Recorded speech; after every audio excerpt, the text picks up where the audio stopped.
भ जाय छै मूड फ्रेश।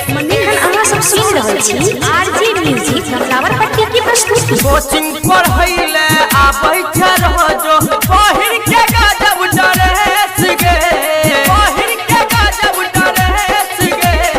कोचिंग पढ़ैले आबै छै रोजो पहिर के गजब ड्रेस गे गे। आ देखै छी जब हम तोरा के गोरकी कसम भ जाय छै मूड फ्रेश गे। आ देखै छी जब हम तोरा के गोरकी कसम भ जाय छै मूड फ्रेश गे।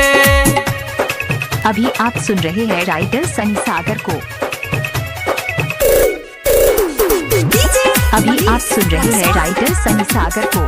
भ जाय छै मूड फ्रेश गे।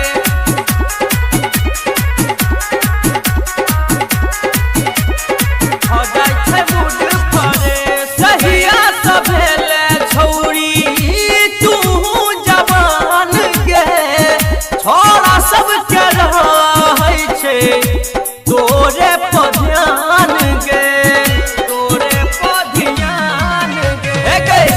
सहिया सब भेले छौरी तू जवान गे, छोरा सब के रहै छै तोरे पर ध्यान गे, तोरे पर ध्यान गे। सुपर बारा लागै छै छौरी हिप्पी कटल तोहर केस गे गे।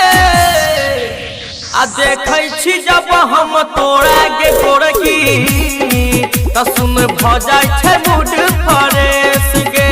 आ देखै छी जब हम तोरा के गोरकी कसम भ जाय छै मूड फ्रेश गे।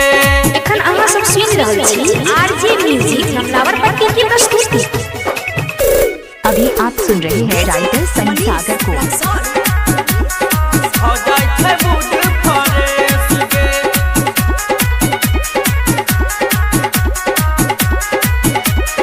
भ जाय छै मूड फ्रेश। बाजै छै इंग्लिश छौरी खूब टान टान गे। राइटर सनी सागर के छौ तोरे पमान गे, तोरे पमान। सुनना बाजै छै इंग्लिश छौरी खूब टान टान गे। रंजन बिहारी के छौ तोरे पमान गे, तोरे पमान गे। कृष्णा कमल सबटा रुपैया करै छै तोरे प्लेस गे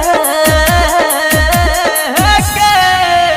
आ देखै छी जब हम तोरा पकड़की कसम भ जाय छै मूड फ्रेश गे। आ देखै छी जब हम तोरा के गोरकी कसम भ जाय छै